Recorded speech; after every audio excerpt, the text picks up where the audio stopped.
Yes, hello team. Welcome back to Tutelage Academy. I welcome you all to the very first session on paper 1 and the topic today is teaching aptitude. ठीक है, तो आज के first session में थोड़ा सा एक difficult सा टॉपिक मैंने चूज किया है. बेसिक इंट्रोडक्शन टीचिंग का तो आप खुद पढ़ ही लेते हो. एक डिफिकल्ट सा टॉपिक हमने चूज किया है और एक ओवरऑल थोड़ा introduction part and then will see some interesting topics. ठीक है, तो चलिए आज का सेशन स्टार्ट करते हैं without any delay. Yes, very good morning to everyone. चलिए start. Okay, first education. सबसे पहले आपको समझना है कि जो बेसिक चीजें हैं एजुकेशन, टीचिंग, लर्निंग, इन सभी में क्या क्या डिफरेंस है. बिल्कुल लिटरली है ना, लिटरली क्या क्या डिफरेंस है इनके वर्ड्स में, इनके मीनिंग्स में, इनके यूसेज में, ये बिल्कुल क्लियर होना चाहिए. तो देखिए एजुकेशन का पर्पस क्या होता है. The purpose of education is to expand the life of an individual in order to participate in all-pervading spirit which manifests and realize itself in and through the whole universe. ठीक है, हम लोग ये जो paper 1 का syllabus है ना, ये एक बहुत ही डाइवर्स सिलेबस है और इसमें सिर्फ एग्जाम के पॉइंट ऑफ व्यू से नहीं, आपके लाइफ के पॉइंट ऑफ व्यू से भी आपको काफी सारी चीजें सीखने को मिलती हैं. Especially in first unit and the last 3-4 units, it's like the application is everywhere in your life, in every day, right? तो उसी में देखिए एजुकेशन है. एजुकेशन का मतलब ये होता है कि आप अपनी लाइफ को फुल फ्लेज्डली जी सके. बस ये नहीं कि डिग्री या मार्क्स लाना. ठीक है, what ever you think that you can do in your life, you can do. That is what is education. ठीक है, सेल्फ एक्चुअलाइजेशन आपका अचीव हो, आप मैनिफेस्ट करें, रियलाइज करें your life through the whole universe. According to this definition is there, education is the natural, harmonious and progressive development of man's innate power. That's a very powerful definition and very beautiful definition. कि एक harmonious और progressive development हो आपके innate मतलब natural, आपके natural capability, inherent ability का, inherent powers का एक हारमोनियस डेवलपमेंट हो, है ना. हारमोनियस एक very beautiful development हो, progressive development हो. This definition means each human being has immense natural and inborn talent, है ना.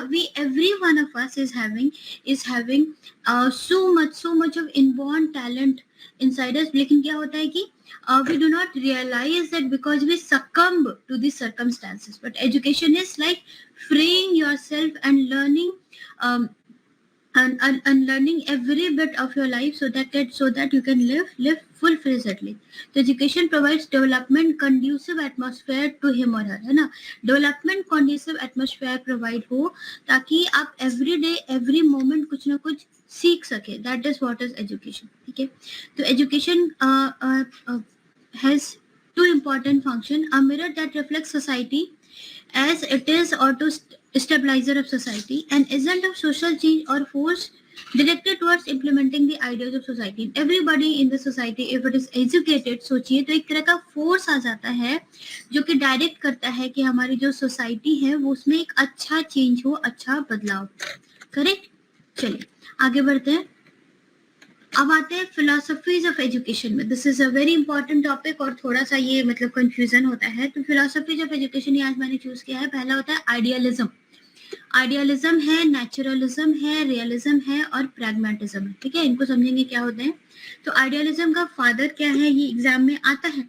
एग्जाम में कई बार डायरेक्ट क्वेश्चन आता है कि Plato is the father of idealism and it says that ideas are true reality, the only thing worth knowing, है ना. तो एजुकेशन को प्राप्त करने का क्या क्या तरीका है, फिलोसफीज, ये हम लोग देख रहे हैं. तो आइडियलिज्म में कहा जाता है कि दुनिया में जो कुछ भी रियल है उसमें जो मोस्ट इम्पॉर्टेंट थिंग है, सबसे अच्छी चीज है, वो है आइडिया. आइडिया ही इम्पॉर्टेंट है. तो एम ऑफ एजुकेशन क्या होना चाहिए कि हर किसी की, हर पर्सन की को हम इस तरीके से डेवलप करें, डिस्कवर करें ताकि जो आइडियाज उनके मन में हो, जो सोच हो, जो थिंकिंग हो, वो बेहतर होती चली जाए, है ना. तो क्योंकि आइडिया ही ट्रू रियलिटी है, ये प्लेटो बताते हैं. तो एम ऑफ एजुकेशन है to discover and develop each individuals ability and full moral education. यहाँ पर हमारा एम ऑफ एजुकेशन क्या होना चाहिए कि हर इंडिविजुअल को इस तरीके से डेवलप करे, डिस्कवर करे ताकि वो उनकी जो आइडियाज हो वो हर दिन बेटर हो, so that they can live in a better way, society can be served in a better way. Right. तो the curriculum emphasis is subject matter of mind, है ना. माइंड होगा, जो भी सब्जेक्ट मैटर ऑफ माइंड होना चाहिए, curriculum का emphasis कहाँ होना चाहिए, सब्जेक्ट मैटर ऑफ माइंड. आप चिंतन करें, मनन करें, है ना, आइडियाज लाएं, आइडियाज को अप्लाई करें. That is what should be the emphasis of education, with focus on developing and creating ideas through lecture, discussion, Socratic dialogue method that uses questioning to help a student discover and clarify knowledge. Introspection हो, insight हो, whole part logic are used to consciousness and concept in mind. ठीक है, idealism समझ में आया, है ना. Lectures के थ्रू, डिस्कशन के थ्रू जो स्टूडेंट्स है वो डिस्कवर करें नॉलेज को, क्लैरिफाई करें नॉलेज को, आइडियाज डिस्कस करें, इंट्रोस्पेक्शन हो, इंसाइट हो, लॉजिक हो, राइट. तो that is what is idealism. तो इस तरीके से हमारे एजुकेशन का फोकस होना चाहिए. देखिए नेचुरलिज्म क्या होता है. Naturalism is contrary to idealism. बहुत इंटरेस्टिंग चीजें ये सारी चीजें. देखिए, तो naturalism is a philosophy that believes that nature alone represent the entire reality. Naturalism क्या बताता है कि भाई जो रियलिटी है, जो यूनिवर्स है, वो क्वेश्चन होता है ना कि हम कौन हैं, क्यों आए हैं और हमारा पर्पस क्या है, एवरीथिंग. तो उसमें नेचुरलिज्म कहता है कि नेचर अलोन, जो नेचर है हमारे आसपास, नेचर ही एंटायर रियलिटी है. बिकॉज वहां पर ही आपका जन्म हुआ है, आप नेचर में ही हो, and ultimately the nature takes care of you, and everything is inside nature, everything is being taken care by nature, everything ends in nature. तो जो भी है nature alone represents the entire reality. ठीक है, ये बताता है क्या नेचुरलिज्म. ह्यूमन लाइफ हमारा एक human life is a part of nature, it is a self sufficient entity, है ना. ह्यूमन लाइफ हमारी एक सेल्फ सफिशिएंट एंटिटी है, having its own natural matter, natural forces, natural laws, है ना. फिजिक्स के लॉज हमारे every minute thing in our body और everything around us is governed by physics laws. Physics laws are the manifestation of what, nature. तो natural force, natural laws, natural matter, तो it's like that. तो its emphasis is on matter and physical world.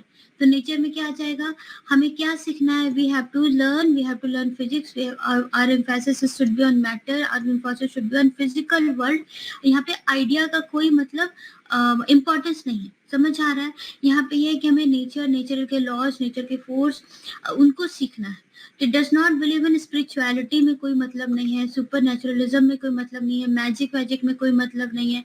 जो आपके पास nature है, उसके laws, उसके force को पढ़िए और समझिए. That is what is naturalism. तो हमारे एजुकेशन का फोकस यहाँ पर क्या होगा, इन सारी चीजों पे होगा, मैटर पे, फिजिकल वर्ल्ड पे, नेचुरल लॉज पे. Correct. Are senses are the gateway to knowledge, है ना. नॉलेज को प्राप्त करने के लिए हमारे जो गेटवे हैं, that are our senses, and the nature is the source of all knowledge. That is what is naturalism. तो mind is subordinate to nature. The educative process must be pleasurable and set in natural surrounding. Correct. Okay, idealism is clear, naturalism is clear.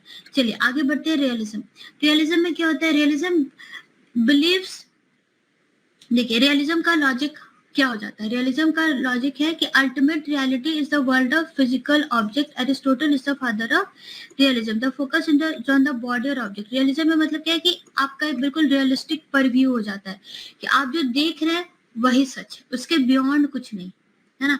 जो आपको दिख रहा है, अभी रात है, अभी दिन है, दिस आर द थिंग्स जो आपको लॉजिकली जो दिख रहा है, समझ आ रहा है, जो आपके सेंसेस आपको जो भी इंफॉर्मेशन दे रहे हैं, that is only correct, otherwise things are not there. कोई यहाँ पे भी कोई नेचुरलिज्म, कोई स्पिरिचुअलिटी, कोई सुपर नेचुरलिज्म नहीं है. यहाँ पे whatever we see, whatever see is what it works. जो हमें दिखता है वही वर्क करता है, that's it, है ना. तो यहाँ पे बिल्कुल क्रिटिकल साइंटिफिक चीजें होती हैं. तो the realistic curriculum focuses on subject matter of physical world, particularly maths and science, है ना, जो हमें दिख रहा है ना. how a fan is rotating, तो अंदर में तो how it is rotating, we apply the that science and all. तो वो है कि yes, so we have to learn the subject matter of physical world in realism. Teaching method हमारे यहाँ पे क्या होना चाहिए, यहाँ पे देखिए टीचिंग में क्या होता है, mastery of facts and basic knowledge through recitation and demonstration. How the machine is working, how fan is working, how anything is working, वहाँ पे हम डेमोन्स्ट्रेट करते हैं, सिखाते हैं कि हमारे फिजिकल वर्ल्ड में क्या क्या चीजें हो रही हैं, क्या क्या ऑब्जेक्ट है, and how they are working. तो हम फैक्ट्स बताते हैं, बेसिक स्किल्स सिखाते हैं रियलिज्म में। करिकुलम हमारा यहाँ पर क्या होना चाहिए, एजुकेशन की फिलॉसफी जब रियलिज्म होती है तो करिकुलम क्या होना चाहिए, it should be scientific and standardised. Correct, समझ आ रहा है, सारी चीजें दिख रही है। Student should demonstrate the ability to think critically and scientifically, है ना। स्टूडेंट्स को यहाँ पे लॉजिक लगाना आना चाहिए, व्हाई समथिंग इज हैपनिंग, क्या फैक्ट्स है, क्या लॉजिक उसके पीछे, क्या प्रिंसिपल है, वो सारी चीजें बच्चों को समझ आनी चाहिए। तो curriculum should be designed in that way, critically और साइंटिफिकली वो एग्जामिन कर सके चीजों को, it should be like that. ठीक है, अब उसके बाद देखिए चौथी फिलॉसफी है प्रैग्मेटिज्म, दैट इज एक्सपीरियंशियलिज्म। एक्सपीरियंशियलिज्म मतलब, प्रैग्मेटिज्म मतलब व्हाट, प्रैक्टिकल, है ना। Pragmatist lives in a world of facts. For him, those things which are experienced or observed are real. There is no absolute or unchanging truth. Truth is what works. It believes that reality is constantly changing, and we learn best through applying our experiences and thoughts to problem as they arise. तो pragmatism में क्या है कि practical, तो जो चीजें practical है उस पर विश्वास किया जाता है। तो इसमें ये बताया जाता है कि जो reality यहाँ पे क्या है, यहाँ पे चीजें फिक्स है, रियलिज्म में फिक्स है ना, कि this is where you live, this is what is happening and this is what you have to learn, that's it. लेकिन pragmatism क्या बोलता है कि रियलिटी भी चेंज कर रही है। अगर आप इनफैक्ट देखोगे सीरियल वाइज तो धीरे धीरे इंप्रूव होती जा रही है चीजें। यहाँ पे सिर्फ आइडिया को बताया जा रहा है, यहाँ आसपास हम नेचर को स्टडी कर रहे हैं। उसके बाद फिर रियलिज्म में जो भी हमें दिख रही है आसपास, that is what is truth. और प्रैग्मेटिज्म में क्या बोला जाता है कि एवरीथिंग इज चेंजिंग, रियलिटी जो है वो फिक्स नहीं है, इट इज कॉन्स्टेंटली चेंजिंग। तो हम जो ये पढ़ेंगे ना, हम मास्टरी ऑफ फैक्ट्स पढ़ेंगे, हम बेसिक स्किल्स पढ़ेंगे, but what we need to do, we need to apply it so that we can learn when the situation changes, तो हम अपने एप्लीकेशन को भी फर्दर एक्सरसाइज कर सकें। तो इट बिलीव दैट रियलिटी जो है हमारा कॉन्स्टेंटली चेंज हो रहा है, and we learn best through applying our experiences and thoughts to problem as they arise. हर दिन चीजें बदलती रहेगी, हर दिन चीजें चेंज होती रहेंगी। तो इसमें क्या होगा, जो हम लोग ने बेसिक स्किल्स और फैक्ट सीखा है उसको अप्लाई करके चेंजिंग सिचुएशन पे भी अप्लाई करना हमें सीखना होगा। समझ आ रहा, जैसे कि लैब में होता है। तो humans are active beings and the ability to solve their problem through the logic of experiment and scientific method. The main thinkers are John Dewey, Kilpatrick, Mead are some of the exponent of this philosophy. तो teaching method हमारे यहाँ पे क्या होना चाहिए, applying knowledge, problem solving technique यहाँ पर हम आना चाहिए। यहाँ पे साइंटिफिक और क्रिटिकल थिंकिंग कि सब कुछ हो रहा है तो क्यों हो रहा है, कैसे हो रहा है। और यहाँ पर क्या हो जाता है, रियलिटी में क्या, रियलिज्म में क्या है, सब कुछ भी हो रहा है हमारे आसपास तो क्यों हो रहा है और कैसे हो रहा है। और प्रैग्मेटिज्म में कि अगर कुछ बदल जाएगा और हमें प्रोजेक्ट्स में साथ में काम करना सीखना है थ्रू एक्सपेरिमेंटल इंक्वायरी। समझ में आया। तो this is what is pragmatism, that is experientialism. Okay, तो these four are the philosophies of education. फिर कुछ और है, मेन ये 4 है, मेन ये 4 है, लेकिन बाकी सब भी देख लीजिए एक बार, कुछ और है, इनसे भी क्वेश्चन आता है। तो एग्जिस्टेंशियलिज्म, ये भी बहुत ही ब्यूटीफुल कॉन्सेप्ट है एग्जिस्टेंशियलिज्म। इसमें क्या बताया जाता है, ये बहुत ही इंटरेस्टिंग है। इसमें बताया जाता है छोड़ो सब कुछ, ना प्रैग्मेटिज्म है, ना रियलिज्म है, ना नेचुरलिज्म है, ना आइडियलिज्म है, कुछ भी नहीं है। क्या एग्जिस्ट करता है, एग्जिस्ट करते हैं सिर्फ हम, only individual matters, rest all are zero, है ना। तो एग्जिस्टेंशियलिज्म में individual choice matter, individual matters, वो होता है ना तत्वमसी, आपने सुना होगा तत्वमसी, जो कुछ भी यूनिवर्स में है, everything is you only, everything is inside you only, तत्वमसी, that is what is existentialism, है ना। There is nothing else, the entire universe is within you, वो तुम ही हो, दैट इज व्हाट इज तत्वमसी। तो वही है existentialism. Existentialism means individual choice and individual standards are important rather than external standard or physical world. बाहर का कुछ भी मतलब नहीं है, external standard और physical world से कोई मतलब नहीं है। Individual choice, individual standards are important. People do not accept anyone else. हम किसी भी और पर्सन का प्रीडिटरमाइंड फिलोसॉफिकल और एजुकेशन सिस्टम हम एक्सेप्ट नहीं करेंगे, है ना। What we will do, we will focus on ourselves कि for what purpose we are here, हमारा क्या काम है और हमारा इंटरेस्ट किधर है, what we want to be in life, what we want to do, और हम उसी को फोकस करके अपने अकॉर्डिंग ही हमारा हम करिकुलम खुद चूज करेंगे अपने according, what we want to do, हमारा जो इंक्लिनेशन है वो रिसर्च की तरफ है, हमारा इंक्लिनेशन बिजनेस की तरफ है, हमारा इंक्लिनेशन सपोज कुछ भी आर्ट डिबेट की तरफ है, उसके according we will identify ourselves and accordingly we will choose the education curriculum or education system for us. So rather take responsibility for deciding who they are and developing who they are. Focus is on freedom. यहाँ पे focus किस पे है? Freedom पे, कि हमें कि कोई भी करिकुलम हमें बाइंड नहीं करेगा, करिकुलम हमें बाइंड नहीं करेगा. We will choose the curriculum system और curriculum design as per our wish. That is what is existentialism. ठीक है. तो in education subject matter of classroom should be a matter of personal choice. Correct. Done. ठीक है. Okay. Next, humanism.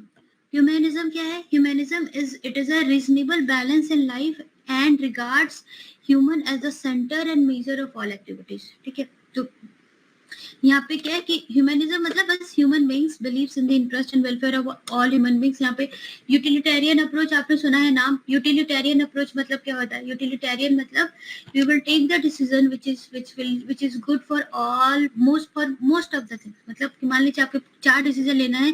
पहले decision से 10 लोग का फायदा हो रहा है, दूसरे से 20, तीसरे से 30, चौथे से 40 लोगों का फायदा हो रहा है. तो आप वो डिसीजन लोगे which is अब जबकि may be the fourth decision is very hard to take, but you will take that decision which is of common good for all. Okay, so that is what is utilitarianism. तो उसमें क्या हो रहा है कि we will take care of the welfare of all human beings. हमारा centre क्या होगा? हम वही डिसीजन लेंगे, वही काम करेंगे जिससे कि welfare of all human beings ensure हो. Thus the life of human beings should be transformed so that the welfare of all becomes the goal. है ना. यूटिलिटेरियनिज्म भी वर्ड याद रखिए, इससे भी एग्जाम में क्वेश्चन आ चुका है पेपर 1 में. Utilitarianism. Okay. The form of learning is on self actualisation. है ना. Welfare of every person, welfare of all human beings, और सारे के सारे लोग, मैक्सिमम लोग अपना सेल्फ एक्चुअलाइजेशन अटेन कर सके, ये हमारा फोकस होगा लर्निंग का. It advocates cooperation, mutual tolerance and social understanding. Correct. ठीक है. फिर देखिए कहता है एम्पिरिसिज्म. एम्पिरिसिज्म क्या होता है? एम्पिरिसिज्म का अपने मन में एक कीवर्ड दिए. कुछ चीजों को याद करने के लिए ऐसी चीजें होती हैं कि कीवर्ड्स ना उसके साथ अटैच कर लीजिए, कीवर्ड्स अटैच कर लीजिए. जैसे कि AITUC, all India trade union Congress. ठीक है. उसके बस प्रेसिडेंटेड बाय लाला लाजपत राय. माइंड में वो अटैच हो गया लाला लाजपत राय, AITUC. उसी तरह empiricism is what? Data based. Empiricism is data based, ऐसा कर लीजिए. तो एम्पिरिसिज्म मतलब जो आपको डेटा दिखता है. तो मई में बारिश होती है हर साल जस्ट हाइपोथेटिकली हर साल मई में बारिश होती है, तो इस बार भी मई में बारिश होगी. या फिर हर साल सितंबर में बारिश होती है, तो इस बार भी सितंबर में बारिश होगी, क्योंकि वो डेटा बेस्ड है. तो डेटा बेस्ड जो आप इन्फरेंस ड्रॉ करते हो, that is what is empiricism. Empiricism is the sense experience is ultimate source of all concept and knowledge. और डेटा कहाँ से आया? डेटा आपने सेंस किया, उससे आया, है ना. तो सेंस के थ्रू हम डेटा को एक्सपीरियंस करते हैं और उसी से हम नॉलेज फाइंड आउट करते हैं, है ना. तो हमने सेंस किया कि सितंबर में बारिश होती है हर साल, तो हमारा अल्टीमेट सोर्स ऑफ नॉलेज क्या हुआ? डू दैट सेंस से जो हमें एक्सपीरियंस मिला, जो डेटा से एक्सपीरियंस मिला कि हर साल बारिश होती है. Empiricism means data based and that data we gather through our sense organs. इससे आपको एम्पिरिसिज्म याद रहेगा. जेस्टाल्ट साइकोलॉजी क्वेश्चन आता है, इसे पेपर 1 में काफी बार आया है जेस्टाल्ट साइकोलॉजी से. तो इसमें क्या होता है कि it believe that whole is greater than sum of its part. 1 और 1 11 वाली बात होती है. सिनर्जी की बात होती है यहाँ पे कि होल, है ना, 1 + 1 is greater than sum of its part, है ना. तो for example in human body there are cells, tissue, organ, system. सबको अलग अलग कर दिया जाए तो कोई मतलब नहीं है, but sum of all this component is greater than sum of its part. That is what is gestalt psychology. कई बार एग्जाम में आए हैं. This is because the parts are inter related to each other, है ना. Gestalt psychology. Are you able to remember all this things? Are you able to remember all these things? फिर एक होता है eclectic philosophy. Eclectic philosophy क्या होती है? Eclecticism is nothing but fusion of knowledge from all sources, है ना. It is a peculiar type of educational philosophy which combines all good ideas and principles from various philosophies. जैसा कि हमारा education system है कि हर किसी से जहां से भी ज्ञान मिले वहां से अच्छी अच्छी चीजें जोड़ करके रखेंगे. That is what is eclecticism, है ना. Fusion of knowledge from all sources. Peculiar type of educational philosophy combines सारे अच्छे आइडियाज को, सारे अच्छे प्रिंसिपल्स को हम कंबाइन करके अपनी फिलॉसफी बनाएं. That is what is eclectic philosophy. There are many more philosophies of education. Each of this philosophies have its contribution and limitation. Not a single philosophy complete in itself. Philosophy का मतलब क्या होता है? Philosophy का मतलब होता है एक तरह का सोच. ठीक है। तो रियलिज्म एक तरीके की सोच है, उसके बाद फिर एग्जिस्टेंशियलिज्म एक तरह का सोच है, प्रैग्मेटिज्म एक तरह का सोच है, कलेक्टिव फिलॉसफी एक तरह का सोच है। तो बहुत तरह की फिलॉसफी है, there are many philosophies of education, और हर फिलॉसफी का अपना कॉन्ट्रीब्यूशन है, हर फिलॉसफी का अपना लिमिटेशन है, हर फिलॉसफी का अपना कौन सा, हर फिलॉसफी का अपना फिलॉसफी। कोई भी फिलॉसफी अपने आप में कंप्लीट नहीं होती है, पर क्या होता है कि अलग अलग तरह के लोग आते हैं, वो अपनी अपनी सोच के हिसाब से अपनी अपनी एक एक फिलॉसफी वो इम्पार्ट करते हैं, देते हैं, ठीक है। इसीलिए इनफैक्ट फिलॉसफी भी एक बहुत ही ब्यूटीफुल कॉन्सेप्ट है, सब्जेक्ट है। इसे भी हम लोग पढ़ेंगे। यूनिट 6 में हम लोग इंडियन फिलॉसफी पढ़ेंगे काफी डिटेल से, तो उसमें भी फिलॉसफी के बारे में थोड़ा डिस्कशन होगा, ठीक है। तो अब देखिए, अब यहाँ पर क्या हो गया, यहाँ तक हमारी जो है ना फिनिश हो रही है, जो हमारी फिलॉसफी ऑफ एजुकेशन है वो फिनिश हो रही है। आई होप ये सारा चीज आपको अच्छे से समझ में आ गया है। अब आगे देखिए क्या है, कुछ कुछ कमीशंस मैंने लिखे हैं, ये सबको हम बाद में भी जब यूनिट 10 में भी अच्छे से पढ़ेंगे, बट स्टिल अभी भी यूनिट 1 में थोड़ा पढ़ना पड़ता है।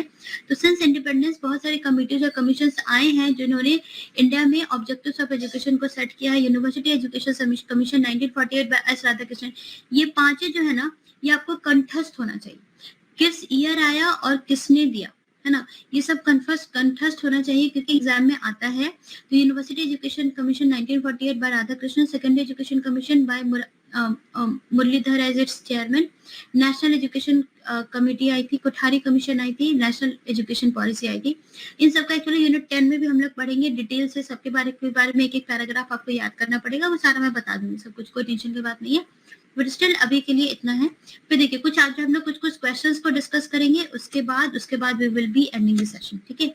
तो चलिए, individual differences in learning process are given least importance. Individual differences in learning process, individual differences in learning process are given least importance. सबसे कम importance individual differences in learning process में किसमें दिया जाता है?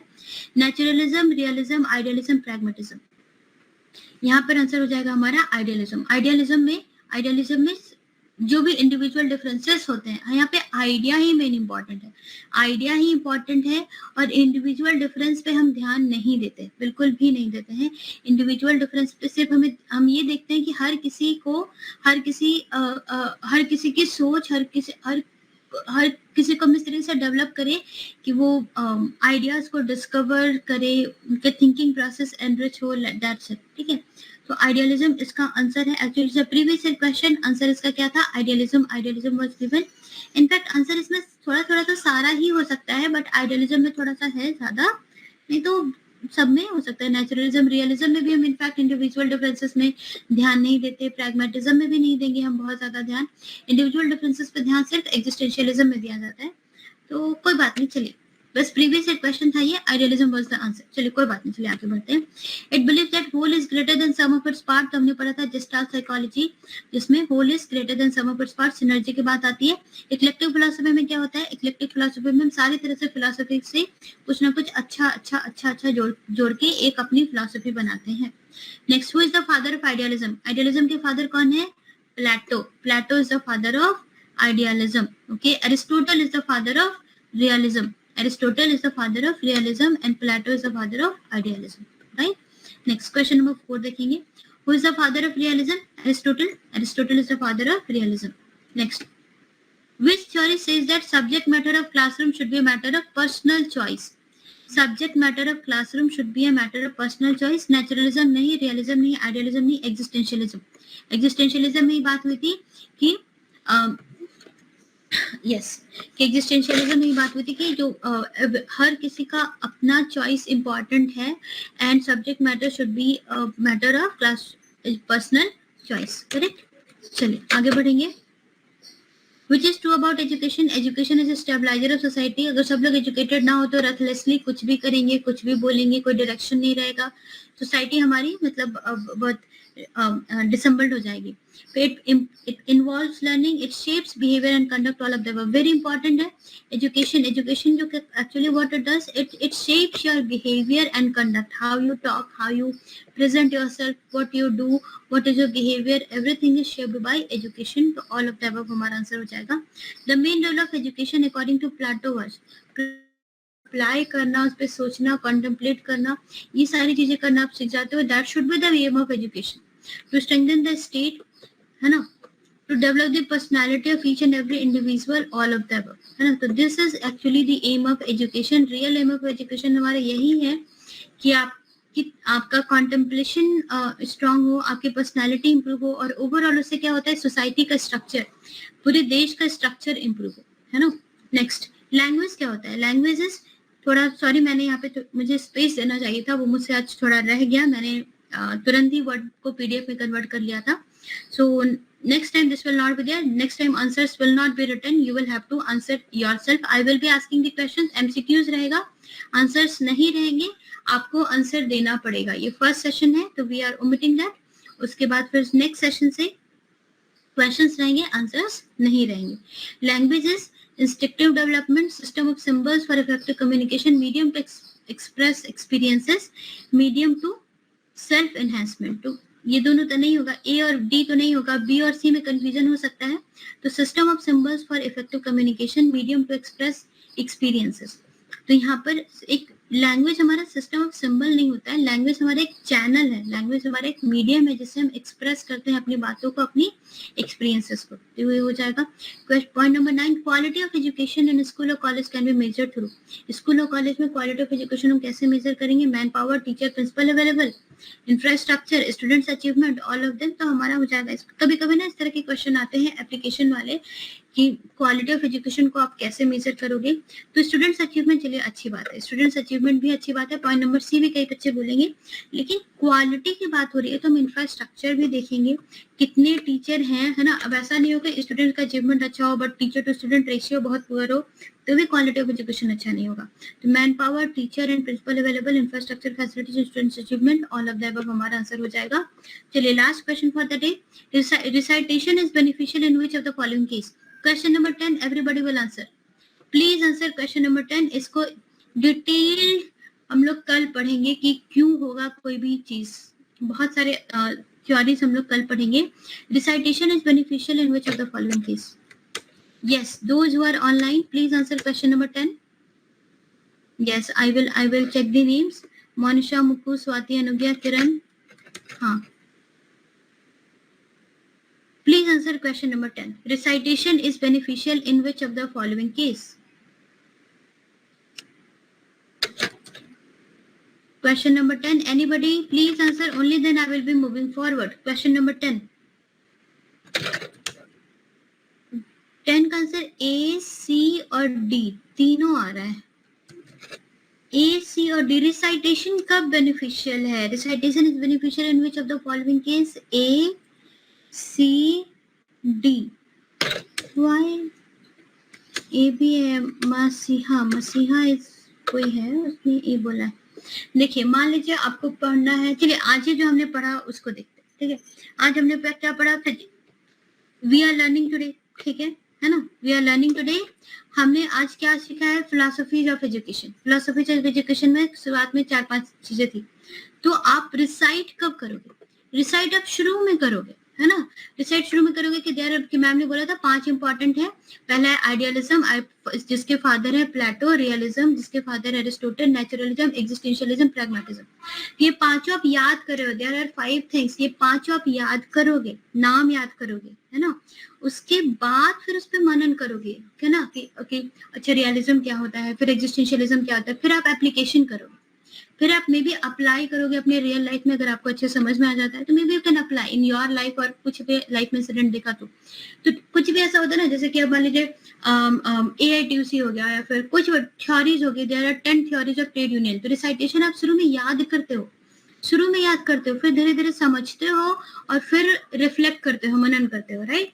तो रिसाइटेशन जो है ना, जो शुरुआत में रटना होता है कोई भी चीज को, कि 3 तरीके हैं, 4 तरीके हैं, 5 तरीके हैं, फिर कौन कौन से तरीके हैं, फिर बाद में आप जाते हो, देखते हो, समझते हो. Recitation is beneficial only at the beginning.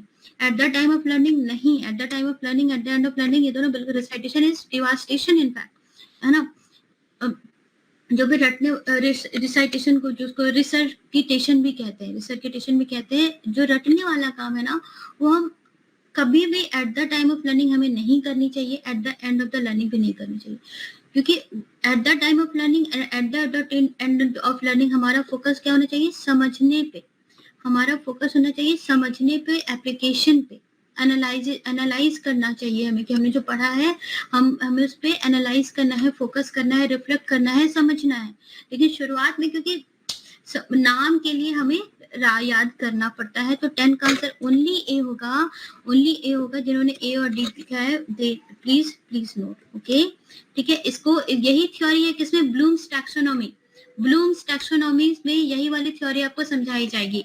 Levels of learning आप आगे पढ़ोगे, levels of learning, levels of teaching, उसमें भी आपको यही थ्योरी समझाई जाएगी, यही चीजें बताई जाएगी। This is the basic. चलिए, so with this I will be ending the session today. I hope आपको ये सेशन अच्छा लगा। कल हम लोग कल का सेशन हमारा काफी ज्यादा और भी लंबा होगा, जिसमें हम लोग काफी कुछ डिस्कस करेंगे।